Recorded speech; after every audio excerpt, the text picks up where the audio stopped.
सो UP PCS का finally dates आ चुकी हैं 7 से 8 दिसंबर। दैट मीन्स आपके पास एक महीना है, आज 6 है, एक महीना ही है आपके पास, 30 दिन, 30 और डेज आपके पास है। इसके अंदर आपको अपनी पूरी स्ट्रेटेजी जो भी करना है पास होने के लिए वो आपको करना है।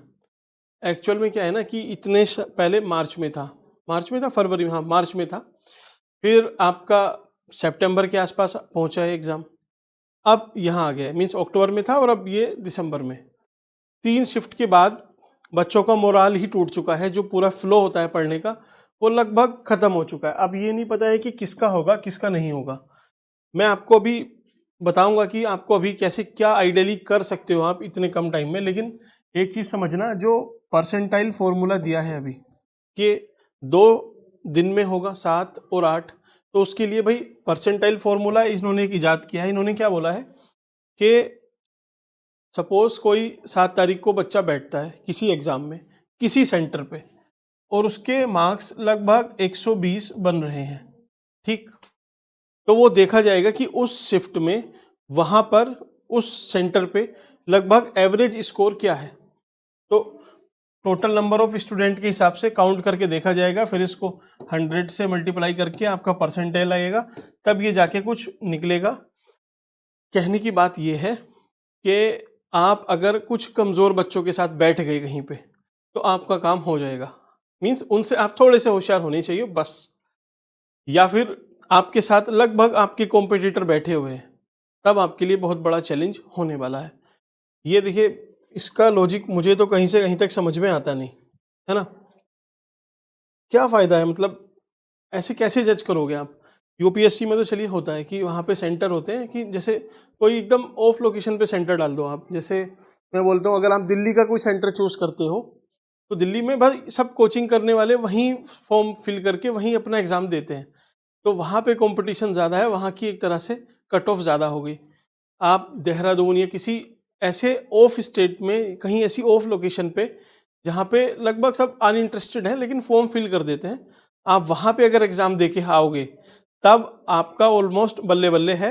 आप अगर नॉर्मली पढ़ के गए हो तो आपका काम हो जाएगा, ये चीज़ एश्योर है। तो आगे से फॉर्म फिल करते टाइम, अब देखिए अब तो कोई कुछ कर नहीं सकता, इस बात का ध्यान रखिएगा, या फिर भगवान या फिर ईश्वर ऑलमाइटी जो भी उसके साथ हुआ उस दिन उस शिफ्ट में कम बच्चे आए या फिर थोड़े बहुत वीक स्टूडेंट आ गए तो आपका काम हो जाएगा। तो ये बहुत बढ़िया फॉर्मूला, ऐसा कुछ मुझे लगता नहीं, पता नहीं क्यों आयोग कौन लोग हैं क्या सोचते हैं। भाई 7-8 नहीं, आप और टाइम ले लो, इतने सेंटर तो हैं ना यूपी में।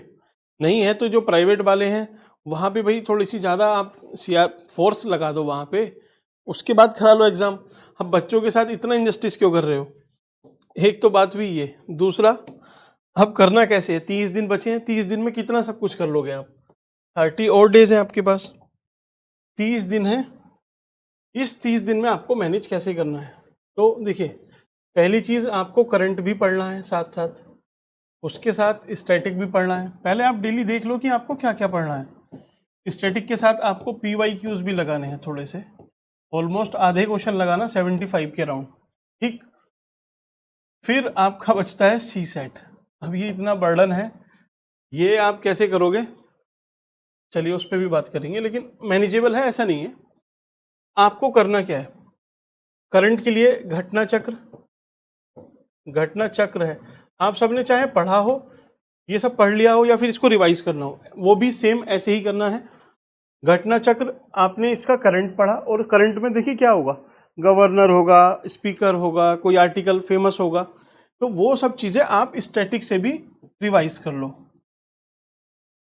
तो आप पॉलिटी का करंट, पॉलिटी का स्टैटिक, ठीक है, ये दोनों और इसके साथ ही PYQs, ये तीनों आपने करने हैं एक दिन में।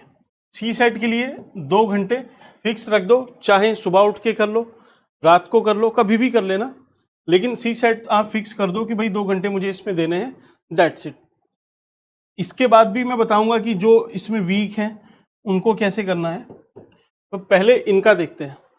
तो देखिए करंट, आप पॉलिटी का स्टैटिक, इसके PYQs कितने दिन, 2 दिन, मैक्सिमम 2 दिन में पूरा आप कर लोगे, क्योंकि पॉलिटी जब से लक्ष्मीकांत जी ने रिवॉल्यूशन किया है सबका सही है। लगभग अगर 10 क्वेश्चन पूछता है 7 एवरेज सब सही करते हैं, जिसने कम प्रिपेयर किया है वो 6, जिसने ज़्यादा किया है वो 8 या 9, तो उसमें किसी को भी प्रॉब्लम नहीं आएगी, है ना। तो फालतू में ज़्यादा जो चीज़ आपको आती है उस पर ज़्यादा टाइम मत देना, ये स्मार्ट स्ट्रेटेजी है। 2 दिन इसको देने हैं, इसका करंट पढ़ लेना है और साथ ही साथ स्टैटिक PYQs। अब इस PYQs में कितना टाइम लगेगा, देखिए 2 घंटे में तो आप 150 क्वेश्चन कर लेते हो, तो लगना तो आपको 1 घंटा चाहिए, लेकिन मैं आपको फिर भी 2 घंटे बोल रहा हूँ। 2 घंटे में आराम से इसके सारे सब चीज़ें एनालाइज करो, आपको एक हिंट मिलेगा। हिंट कैसा, PYQs जी करना, आप कहीं से ऐसे MCQ उठा के मत लगा लेना। PYQs से क्या होगा ना, आपके अंदर एक जो कमीशन पूछे जा रहा है बार बार, वो एक, जैसे आप B या C में फंसते हो, ऑप्शन में A या D में फंसते हो, तो आप A लगा के आते हो, आंसर होता है D। कभी आप B C में फंसे, आप C लगा के आए, आंसर निकला B। तो वो आपके एरर बहुत कम हो जाएंगे, आप एक इंट्यूजन डेवलप होगा, आप सही मार के आओगे। लगभग 10 से ज़्यादा क्वेश्चन आप सही कर लोगे विद दिस इंट्यूजन, है ना, विद लॉजिक एवरीथिंग। बात करेंगे इस पे भी, ठीक है। तो करंट और स्टैटिक में आपको कितने घंटे लगेंगे, देखिए वो सबका अपना अपना है। मैं तो बोल रहा हूँ कि पहले मैगजीन का करंट पढ़ लो, उसी के हिसाब से जितना स्टैटिक है वही टॉपिक आप स्टैटिक से पढ़ लो। 1-2 जो आपको लग रहे हो कि आपकी वीक है, आप भूल गए हो, बस उतना पढ़ के जाना। तो आप ऐसे ही करना, ऑलमोस्ट 2 दिन दिए, फिर 1 दिन एक्स्ट्रा देना, किसके लिए, IR का करंट इसके साथ ही पूरा कर लेना, ठीक। IR का तो 3 दिन में, आज 6 है, मैं बोल रहा हूँ कल से आप पढ़ना स्टार्ट करते हो 7 से 10 तक, 10 तारीख तक आपकी पॉलिटी का स्टैटिक, उसका करंट, IR, थोड़े से PYQs, मतलब आपके 200-250 PYQs हो जाएंगे। C सेट आपको पैरेलली चलाना है, 2 घंटे देने हैं फिक्स, उसके बाद इस पे ज़्यादा टाइम मत देना, ठीक। तो पॉलिटी आपकी 10 तक पहुंच रही है, हो जाएगी। ये बात समझ में आई हो तो हम आगे बढ़ते हैं, चलिए। उसके बाद क्या करना है, उसके बाद आप उठाना जैसे ज्योग्राफी, मैं भी हिस्ट्री का नाम बाद में लूंगा, जानबूझ के ऐसा बोल रहा हूँ। ज्योग्राफी में भी सेम करना क्या है, मैगजीन से उसका करंट उठाना, फिर स्टैटिक अपना उठाना, और तीसरा PYQs, तीनों चीज़ हैं। अब इसका जो करंट है ना, उस करंट में एनवायरनमेंट भी कवर होता है आपका, है ना, डिजास्टर भी कवर हो जाता है, और कुछ जो ज्योग्राफी का होता है वो भी आ जाता है। सब घटना चक्र से ही करना, फालतू में इधर उधर आप भटकोगे, आपका टाइम वेस्ट होगा। तो घटना चक्र से आपने ये काम किया। इसी के साथ जो क्लाइमेट के इंपॉर्टेंट टॉपिक है, मैं आपको लिस्ट बना के दूंगा, जैसे climatic reason of the world है, विंड्स पे क्वेश्चन पूछता है, डेजर्ट पे पूछता है, कुछ कुछ रिवर्स जो डेल्टा बनाती हैं अलग अलग, उस पे पूछता है, wild life sanctuary, national park, आपका अभी जो रामसर साइट्स होती हैं उस पे पूछता है, कोई UN की रिपोर्ट आती है, IPCC, इन सब पे पूछता है। एग्रीमेंट किगाली वगैरह, है ना, किगाली के, UNFCCC के, पंचामृत। तो एनवायरनमेंट, ज्योग्राफी, डिजास्टर, तीनों को एक साथ पढ़ना, चाहे आप इसके लिए 4 दिन क्यों ना दे देना, 4 दिन देना इसको, लेकिन पूरा एकदम बढ़िया से पढ़ना। 4 में मैं तो बोल रहा हूँ 5 दिन देना आराम से, 5 दिन मीन्स 15 तक आपको इतना काम करना है। ये PYQs आपके कंटिन्यू रहेंगे, और आपका ये जो C सेट है ये भी आपने कंटिन्यू रखना है, ठीक। डेली कितना टाइम दोगे डेली, अब आप देख लो आपको मैगजीन पढ़ने में कितना लग रहा है, उस मैगजीन के साथ ही स्टैटिक का पढ़ते चलना अपना। तो 15 तारीख तक आपका ज्योग्राफी आइडियली प्रिपेयर हो जाना चाहिए, ठीक है। अब ज्योग्राफी के बाद आएगा जो इंपॉर्टेंट है, इकोनॉमी, इकोनॉमी, ठीक है। इकोनॉमी में भी मेन आपका फोकस क्या होना चाहिए, यूपी का बजट इकोनॉमिक सर्वे, क्योंकि इसमें जो स्कीम पूछता है ना यूपी की, इसमें से काफ़ी ज़्यादा पूछ लेता है। फिर यूनियन बजट, केंद्रीय जो बजट है, आम बजट। फिर आपको हार्डकोर इकोनॉमी के करंट अफेयर पे आना है, करंट। तो ये तीनों करंट का ही है, मैगजीन में आपको तीनों चीज़ मिल जाएंगी। आपने इसको दिया टाइम, प्लस इसका एज सच स्टैटिक तो उतना नहीं होता, इकोनॉमी का स्टैटिक जो करंट है वही स्टैटिक है, कॉन्सेप्ट है। एक बार आपने समझ लिए तो आपका काम हो जाएगा। इसके लिए मुझे नहीं लगता आपको 3 दिन से ज़्यादा देने चाहिए। कुछ गवर्नमेंट स्कीम रह जाती हैं, उसको बाद में मिसलिनियस में कवर करेंगे, लेकिन आप 3 दिन में एटलीस्ट ये वाला काम निपटाना, ताकि आपका 18 तक, ठीक है, 18 तक ये पूरा हो जाए। ठीक, बाकी आपका PYQs और CSET ये तो कंटिन्यू चल रहा है ना, ब्रेक नहीं है इसमें शेड्यूल में, ब्रेक के चक्कर में मत पड़ना। अब आपका आता है हिस्ट्री, उसके बाद बचता है आपका यूपी का जो स्टैटिक है वो, और तीसरा बचता है मिसलेनियस, जो मिसलेनियस कुछ पूछ लेता है। तो हिस्ट्री का आप कैसे करोगे? हिस्ट्री के 15 टॉपिक हैं, इन 15 टॉपिक से 80% से ज़्यादा क्वेश्चन आते हैं। बचे बाकी जितने भी टॉपिक हैं वहाँ से 20% आते हैं। तो अब आपके ऊपर है, आप कहाँ रिस्क लेना चाहोगे। इसको चेज मत करना, क्योंकि इसमें से आप कितना भी चेज करोगे, आप हार्डली, अगर वो 5 क्वेश्चन यहाँ से पूछ रहा है तो आप मैक्सिमम टू मैक्सिमम 3 या 2 क्वेश्चन कर पाओगे, उससे ज़्यादा नहीं कर पाओगे। क्वेश्चन ऐसे पूछता है, मेडिवल से पूछेगा, कोई अजीब सी बुक पूछ लेगा कि किस राइटर की है, अब्दुल फजल, और इन सब के नाम दे देगा उसमें, अब्दुल रज़ाक, आपका अमीर खुसरो। तो उन सब में मत जाना। ये जो 80% है, जैसे जैनिज्म, बुद्धिज्म, इस पे हम फोकस करेंगे। मैं भी आपको कराऊंगा, थोड़ा थोड़ा इसमें हेल्प करूंगा, डेली आपके लिए वीडियो लेके आएंगे, है ना। तो हिस्ट्री क्योंकि देखिए थोड़ा सा टाइम मांगती है, आपने कितना टाइम देना चाहिए। अब 19 से लेके आप लगभग हिस्ट्री में आप 4 से 5 दिन दे सकते हो।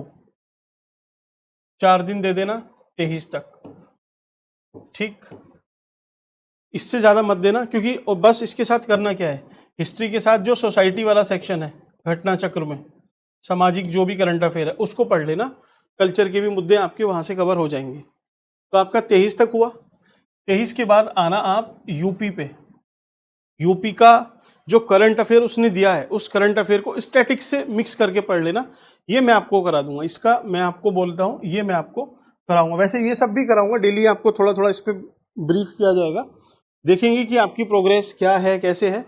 फिर भी ऑलमोस्ट ये यूपी का 5 दिन में पूरा कवर हो जाएगा, विद स्टैटिक विद करंट, जो एग्जाम में पूछेगा उतना, है ना। पूरा तो वो मेंस का है, एक साथ पूरा नहीं हो सकता, लेकिन हाँ जितना एग्जाम में पूछेगा उतना आपका काम यहाँ से चल जाएगा। तो 23 से 28 हुए। अब आपका रह रहा है मिसलेनियस वाला। 28 तारीख तक आप पहुँच गए हो और माल बच रहा है मिसलेनियस का। मिसलेनियस में क्या है, ये मैंने लास्ट में इसीलिए रखा है क्योंकि ये रट्टा मारो और एग्जाम में टिक मार के आ जाओ, बस इतने काम का है, इससे ज़्यादा किसी काम नहीं आता। कोई बुक किसी ने लिखी आपको नहीं पता, कोई सी डिफेंस की एक्सरसाइज हुई हमें नहीं पता, लेकिन बस थोड़ा थोड़ा एक बार नज़र इस पे देख के जाएंगे। किसी की डिवाइस हुई, डेथ हुई, किसी को कोई प्राइज़ मिला, है ना, कोई गेम से रिलेटेड है, तो ये सब मिसलेनियस में है। 28 से लेके नवंबर 30 का है, 3 से 4 तारीख तक इन सबको विद ट्रिक्स सब कुछ रट्टाफिकेशन इसका कर लेंगे आराम से।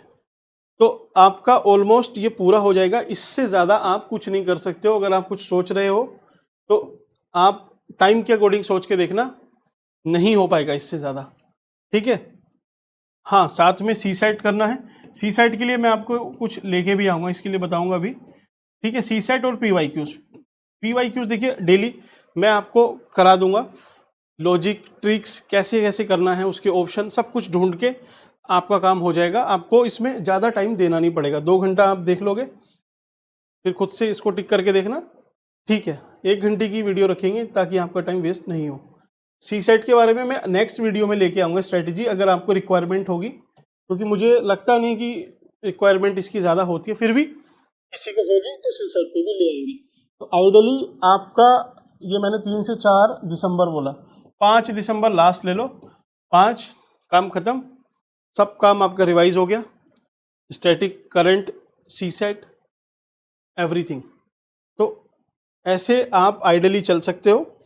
आपको ये पसंद नहीं है तो आप अपने अकॉर्डिंग, आपकी जो भी स्ट्रेटजी है, लेकिन उसमें लगभग ये सारी चीज़ें तो इंक्लूड होनी ही चाहिए टू क्लियर द एग्ज़ाम।